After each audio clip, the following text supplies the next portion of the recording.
As I look back at all the topics we've covered on this show this year, we have definitely talked a lot about AI. So I hope you don't mind if we throw one more on the pile, because this one is probably the most actionable AI episode we've done so far.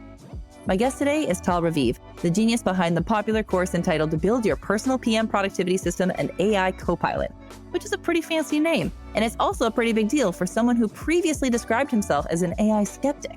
But for Tal, the game changer was figuring out why so many PMs struggle to extract the full value out of their LLM tools and uncovering the tactics that actually have the power to transform your productivity. And yes, we will be breaking those tactics down in this episode. We'll dive into how onboarding AI is much like onboarding a new team member, why iterative prompt engineering is key, and practical advice for how to start tinkering with AI tools and build confidence in your skills. Let's jump in. Welcome back to the Product Manager Podcast. I am here today with Tal Raviv. And Tal, thank you so much for joining us. This is so exciting. Can you tell us a little bit about your background and how you got to where you are today? Sure. I started out studying chemical engineering, which has absolutely nothing to do with where I am today. I mean, it does have in the fact that it just made me good at learning hard stuff and diving in. I started a SaaS company with a few friends from college, and we did that for 4 years. And then when it was time to get a real job, it was when I was basically looking around. I was like, well, I really like doing support and marketing and coding and design. And what does the real job version of that look like? And then there's this new thing called product management at the time. So I applied, and I totally wouldn't be able to break in today, but at the time I was able to break in. Sweet. Today we're going to be talking about something else everyone else is trying to break into, which is using AI effectively. I think all of us are kind of trying to wrap our heads around how can we use the technology more effectively, more practically. So we're going to be focusing on how we can use AI in our daily workflows. But before we dig in, let's take a second to talk a little bit about what's going on in your life. So you are leading a cohort course to kind of help PMs leverage AI more effectively. Kind of what was the journey to lead you to that path? I started working on this course together with Maven, and I started working on this when we're talking about this, but I was at one hand working on a lot of Riverside's generative AI initiatives and leading those. I totally wasn't using AI in my day-to-day. I was like, oh, this is great for the product. This has nothing to do with my day-to-day. This can never help me with all these things I need help with. And so the course ended up being all about productivity and building systems for your productivity for yourself. And then your team as a product manager really is very high leverage for your productivity. You're looking at your organization, managing emotions, all this low-tech stuff. That's the course I teach. And then in parallel, I was just playing around a lot with AI. The thing that kind of was the switch that got me to actually look at it as something that I could personally use was I was at Riverside and I just was between a rock and a hard place. And there was just no way I could accomplish what I needed to without leveraging ChatGPT. And even then I kicked and screamed and whined. And then my engineering team lead still was like, let me just show you, just stop. This is how you do it, which opened my eyes to this really simple principle that the reason I wasn't using it right was I wasn't giving it enough context, just like a person. And that was kind of like a mental shift for me. And then I just started pushing that further and further. I was like, well, how much context can I give it? And what if I gave it the same amount of context that I would give a new hire that I was helping on board, right? What if I had a conversation with it like I would with a new hire? And then what if I start to involve it in a particular initiative, just like a new hire? So I had changed my mental model to really think of it as, well, what would set a person up for success? And I'm doing that in my spare time, and I'm teaching this course. And then I started to realize, oh my God, this could actually be useful at work. So it took me a long time, 2024, for that to dawn on me. And then over time, I made that part of the course. So now the first 2 weeks of the course are about getting your house in order and all the things that still really matter, even with AI. And the final week is an intensive session of 3 sessions of building your PM AI Copilot. Okay, awesome. I'm excited to break into each of these things a little bit on a more granular level shortly, especially onboard. I think the idea of onboarding your AI is super interesting. I'm excited to get to that. But before we get there, you kind of described your own skepticism working with AI initially. And I think this is just something common that we see across the board in product management and in other fields. Why do you think that is?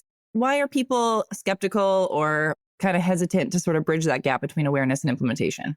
I think for most of the last, 2 years since ChatGPT came out, a year and a half, it hasn't been that great at a lot of stuff, or it would require so much editing and thinking that it was Just like with the person you hire or somebody really junior, or why we don't hire an intern for this particular role is it's just going to create more work than it's worth. And I think, first of all, what changed is that AI got way better. Context windows got bigger. Personalities got better.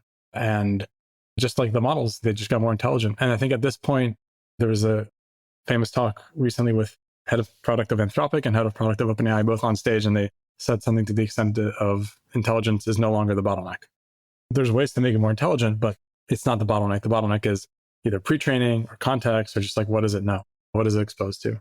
I think also if we show up to an LLM and we just have a one sentence prompt, even if it's like the biggest prompt expert in the world swears by it and fine-tuned it and crafted and polished that prompt, it's still one sentence, right? It's still going to basically give you the average of the internet.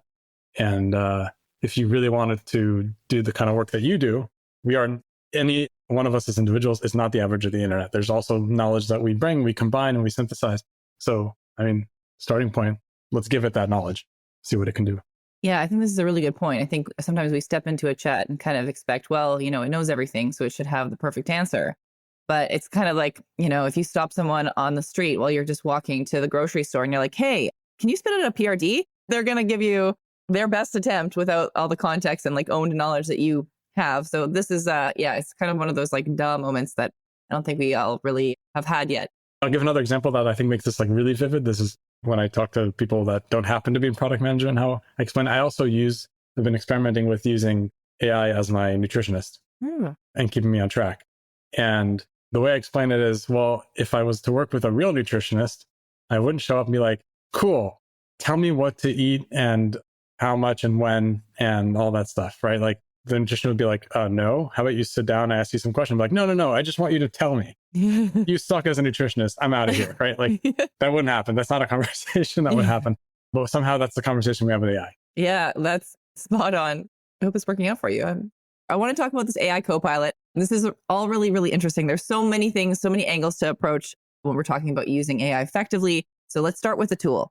So tell me about this tool, AI Copilot. What's the game changer here?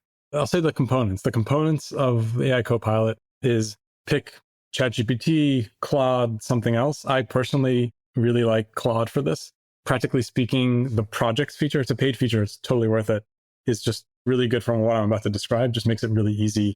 These things just take one click. This can be accomplished with any LLM with a little bit of duct tape and a little bit of manual work. So first of all, you use custom instruction, system prompt, whatever you want to call it, to tell it how to behave. So you want it to be someone that is challenging you, that asks you lots of questions, that doesn't accept your assumptions necessarily. Like, who would be this ideal coworker that's sitting next to you and kind of like pair PMs? And it would be somebody who pushes you on certain behaviors or values. So, the behaviors I put for myself is bias towards action, try to give value to customers soon. I try to make decisions without all the data, but that could be totally opposite for other industries or companies. And from there, so that's like the personality that you hire, kind of like think of an interview process. That's the kind of person you want to hire. The next step is you hire them and you want to onboard them. So if a new PM joined the team, we'd probably give them, here's the that doc with like the mission, vision, strategy. Here's the deck with the customer persona, right? And if it was a coach for me, I would probably say, here's my performance review or the last several performance reviews. Here's what I'm struggling with. Here's what my manager gives me feedback on. Here, again, going back to the new PM, here's some gossip. Hey, sit down, let's have a cup of coffee. Let me tell you about some of these stakeholders. Let me tell you about some of the people who are going to be on your team. Here's what they're particularly good at. Here's where they need you to lean in more. Here's this stakeholder and, what makes them feel good and like what stage of the process, but like don't step on this landmine. And this just goes on and on, right? Here's the org chart. Here's my team. This can be endless. This would be what a new person would be absorbing from different sources joining a new company.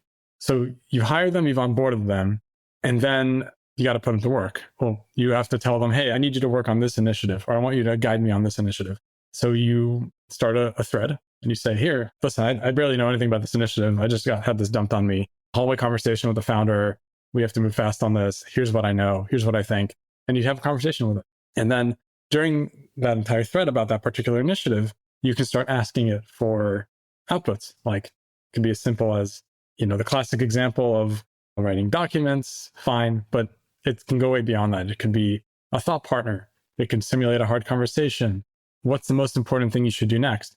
The answers to that are really amazing. This is where the magic happens because it will constantly reference actual names of people in the organization. It'll reference, hey, this is an opportunity to really act on that feedback that's constantly in your performance reviews. Hey, this is a really good time to loop in this stakeholder. And I've been blown away by the timing and when I suggest those things. It's very astute. And during the initiative, I suggest gossiping even more, right? All the more context. So think of you're working on something and, 2 weeks into it, you have this hallway conversation with, head of sales, and they just drop this constraint on you, or your manager says, well, if it does, we have this new information, and if it can't achieve this, if that's not the scope, this isn't worth shipping at all. And you sit back at your desk and you're like, oh my God, you won't believe the conversation I just had. It could be whoever's sitting next to you. Do that with your Copilot, right? They need to know that too. And you can get all the, I can go on and on about all the things you can have it work with you on and help you with. But at the end of the day, it's also worth closing the loop and telling it what happened, sharing any retro results. The magical moment is where you can ask it, okay, listen, this is the end of the story. It's great. We shipped it. It worked. It didn't work. Can you please tell me what's all the new information that you learned in this thread? What should another new product manager know and learn from this initiative? And then you can, with Claude, one click with ChatGPT copy paste, add that back to the brain, the project knowledge, or use it in your next thread. That becomes kind of all that context that you added this time. It just got a little bit bigger. For me, the reason I like Claude, that's one click. It's really optimized for that. It immediately applies to all your threads, but that's the high level. So that's how you get this Copilot that gets smarter over time, gets wiser, starts to apply lessons from other initiatives right away, and so on. I'm a little stunned right now. I'm gonna be honest with you. This is a lot more comprehensive and impressive than I expected. So first of all, was this the conversation that you had with your colleague before who said, no, let me show you? Or how did you put together that the tool was capable of that kind of retention and decision-making capabilities and emotional intelligence on top of all of the tactical? I'm overwhelmed. I didn't know. The way this connects for me, it was this light bulb moment with my colleague early on where he's like, listen, that example that started with, hey, I really need to write a lot of user stories really fast. These drain my brain cells, and it's a ton of time, and they have to be really precise. And how the heck is ChatGPT going to help me with that? I tried screenshotting Figma. I tried Figma plugins. I was like, this is more work than it's worth. And then his suggestion was, how about you sit down in ChatGPT, give it a template, and then tell it everything that it needs to know about this user story. I was like, okay, that's a lot of typing. He's like, no, don't type, dictate, just talk. And another really important development in the last 2 years is speech to text got really good. So OpenAI released this Whisper model. There's a lot of app developers that implemented it on Mac OS, on phone apps, and so on. And if you compare that with the native Apple Windows dictation, it's just so much more accurate. It makes me way more excited to use it. It's way more useful. I basically can just hold down a button and just talk for a long time, and it's super accurate.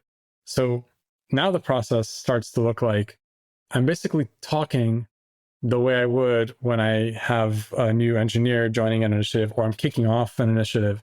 And ChatGPT is very good at taking context, formatting in a certain way, and inferring in between. And so when I did that, I was blown away because, first of all, I never saw the designs. It did things in the user stories that I never thought about. So it filled in the gaps. And I almost had to do no editing. I might have if I had to delete anything, it was basically things that were just redundant. It was just being overachiever. That was my light bulb moment of oh, context. And then you add in the average of the internet because, products are not that unique. It can figure out that, oh, the hallucinate part is a good thing there. It hallucinates good stuff, connects the dots. And once I was thinking in that mode, I was just kept pushing the boundary of how much context can you give it? It's incredible. Okay, so let's go into kind of tactical instructional mode here. I'm sure that there's tons of PMs listening who are salivating at the idea of using this tool. So we've got our, LLM of choice. If you're just kind of wanting to get up and start, What are like the critical steps that you would say for onboarding the LLM? I would start simple. If you're not paying, pro for any of these services, you should for other reasons, but you don't have to do it for this reason. Start one thread and tell it how you want to behave. I'd even say step 0 before all this is download something like Better Dictation for your computer. The Super Whisper, Better Dictation, there's a Whisper Flow, there's a ton of these. And practice with really good dictation. Everything else I say is going to be way easier. Open a new thread, tell it how you want to behave. This is kind of a system prompt. Putting it at the top of the thread is like 90% of the value. And then say, if you have a doc, that's like how if you can copy paste the landing page of your, you can talk about how you would describe your product at a cocktail party or something. Even if you don't do all the org chart stuff and you don't talk about the stakeholders and you don't give it the performance reviews, even just a little bit, it's way better than what you had before. And you can pause there, just do that. Just do like a little bit of context and then give a context on an initiative that you want to work on. And that could be another 60 seconds of, here's what I know. So far, we know this signal. We hear these support tickets. That's that. And that's it. Hit enter. See what happens. Okay. Have you, in your course, had other folks follow this process? Like, have you been able to see other people generate value out of it? I would love to hear like anecdotes of how you've seen this in action. We did a few beta groups and then started to create a community. And the community is kind of like the people who are really pushing it forward, like really experimenting, like way beyond just one person like myself. And I want to share, I just pulled it up right now and I just share like their aha moments. So one person created really, really impressive prototypes. Not the kind of prototypes that like we've seen on, Twitter demos, like things that are like, wow, that's really precise because I had so much context. Some product managers just use it to learn about an industry that they were like dropped into. This is a not PM example. And I know somebody who used it for quarterly planning. They're like a product leader, which is like, that's even further than I've ever pushed in terms of context that it would need. A lot of people use it as a thought partner. I think that's a really good mental model for this. It's like just for conversation and understanding, and it helps you think of better stuff. And I think for writing PRDs, one person reported here that what made this particularly a better way of writing PRDs is it will ask you a lot of questions first. It knows enough to know what it doesn't know, and it'll prompt you back to have a conversation with you and say, before I write this PRD, I would really want to know these things. And you're like, oh, of course, ask me anything. Just write it for me. It's amazing. Yeah, it's a really fascinating example of people just like pushing it way beyond what I was doing. So incredible. My head is already, I can feel the gears turning in my mind about how I can leverage this. Because it sounds like a lot of this, the general principles here are cross-applicable to a lot of different capacities. Super cool.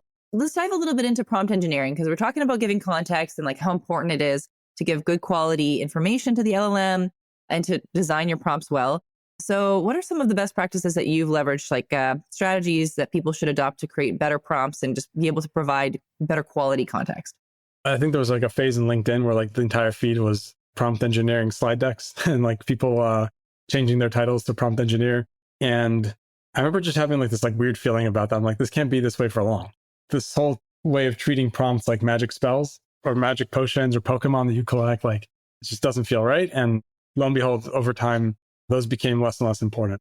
So when it comes to prompt engineering, there's two things. One, I've already talked about context. Treat it like a person. Use dictation, makes it a lot easier. And the second thing is just tell it what you want. Just like a person, like be clear about what you want and then hit enter. If it's not what you wanted, think why it didn't do what you wanted and go back to the previous message and clarify it. There's always like a, whatever tool you're using, there's a little pencil on that bubble, the chat. And I think this is one of the most underrated features of Claude or ChatGPT. You can go back up and you can edit and add another sentence or tell it, but I don't want you to approach it this way, or be really clear about this, or make sure that this is covered. And it will just redo that. It'll redo everything that's below that. And that pencil, I think, is the biggest tool for prompt engineering, in quotes, because at the end of the day, you're just trying something. It's like code. You try something. Did it work? Didn't work? Let me change it. Try it again. And you don't have to worry about, using this special phrase or asking it to think a certain way. Like all these things are fading away. They're quickly evaporating. So it's not the right skill. I don't think it's not the right skill. I think the right skill is tinkering, diving in, and just like iterating, just like not being afraid of it. It's all just a mindset change. Web designers, this one's for you. I've got 30 seconds to tell you about Wix Studio, the web platform for agencies and enterprises. So, here are 4 things you can do in 30 seconds or less on Studio. Adapt your designs for every device with responsive AI. Reuse assets like templates, widgets, sections, and design libraries across sites and share them with your team. Add no-code animations and gradient backgrounds right in the editor. And export your designs from Figma to Wix Studio in just a click. Time's up, but the list keeps going. Step into Wix Studio and see for yourself. Oh, okay. I like that. It's practical, but it's not intuitive to just think about, how can I think differently about how I'm designing my prompts? Okay, so I want to talk a little bit about how you have sort of approached this, because I think maybe something we haven't been clear about throughout this episode is this is all sounding like it's a tool that you're selling. This is more of a skill set than anything. So why have you decided to focus on this as a workshop or offering it as a workshop rather than building a scalable AI that already does all of these things? Why did you feel that was the best approach? So as a career product person, coder, I was very tempted. My first impulse was, okay, that's an insight. How do I build a product here? And when I just dug into what's missing, what's stopping very smart people from doing this very smart thing, what's in between, it's not functionality. It's not some UI or, some network effect or anything that products can provide. It's simply permission or guidance or a mindset shift. So I thought, well, I could build a product and then I could scratch my head for the following year trying to figure out onboarding, because everything I just described is a hell of an onboarding for somebody to do on their own in their free time. Nobody's going to do that. Or I can be more valuable by being with people live, answering questions, saying them, hey, you cleared out your schedule and now we're here on the Zoom together.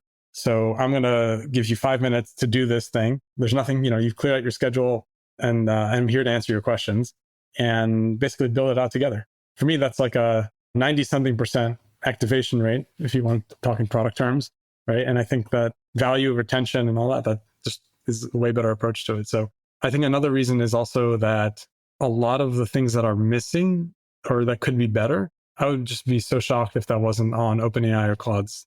There's so many things that you can tell would make this process even better, like how they manage memory and changes over time, and do threads know about each other? And that's, like you were mentioning before, so clearly applicable to all industries and all roles that, I'd rather just help people use this correctly. The barrier is mindset, behaviors, permission right now.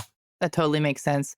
And it's just, I think building an AI product when you know who you're up against it's a big bet. So I think that just leveraging the tools that are available more effectively, that's an area I think a lot of people really need to grow in. And speaking of which, I think this is just kind of a common perception across the board that we're all sort of behind. I think a lot of people know that they could be doing more with AI, and there's maybe an intimidation factor about getting started and really digging in. So what would you say to people to help them overcome the perception and really start building these skills in a way that feels accessible? I was talking to somebody today, a director of product, and she said this really well. She was like, well, our entire organization just missed the boat on AI and productivity and applying it in our roles. And I told her, no, you didn't. There is no boat. Everybody feels that way. I've had that conversation with so many people. These are people at these cutting edge companies that are in every other way, the most modern ways of running organizations. They're all expressing some kind of FOMO. And I feel like, I hear the sentence, I feel like other people are way ahead here. I feel like somebody else is doing this better. So first of all, I can assure everybody that's not true. This is something that everybody right now is in the same place. It feels that way because everybody's talking about it. Though I think if you feel like that, just start tinkering. Try it for something really small and specific and keep those principles in mind. Context, right? And iteration. Just set aside 10 minutes to do that. Build that tinkering muscle and you'll see that snowballs. It'll pull you in. It'll just make you want to iterate more. And if that's the route you choose, very quickly, you'll find yourself being the one teaching others. So I think a lot of it's it's intimidation. It's feeling like you're really behind. It's not even worth me trying. If I try, I'm not going to do it the right way. Newsflash, everybody feels that way. I'm glad you said that because I think that's true. I think that there is this tendency of thinking it oh, well, the moment's passed. It became big. Everyone's ahead of us. Why even try? But when you think about it that way, it's not a boat. It's a taxi. It's a rideshare. It's there as a service for you. It's at your disposal. You tell it exactly where to go. Yeah, I like that reframing as well. I'm really appreciating the mindset work that we're talking about today, Tal.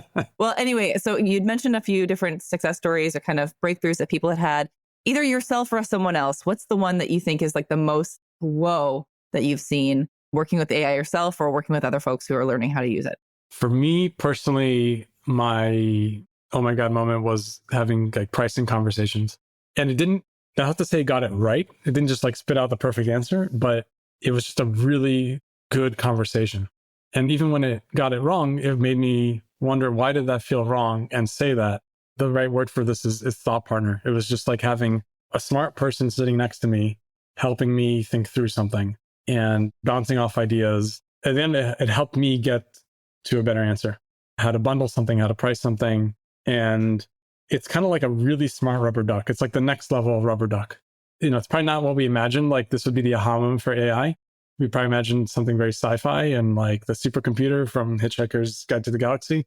But I think people ask me, do you feel that it's wrong to outsource your thinking to AI? Do you feel that it's impacting? I think it's making me smarter. Just like if I had more smart people, more available to talk to as much as possible, that would make me feel smarter, right? That's what we all seek when we look for, where we work and who we surround ourselves with. So for me, pricing was a really cool aha moment that I didn't think, would do an amazing job.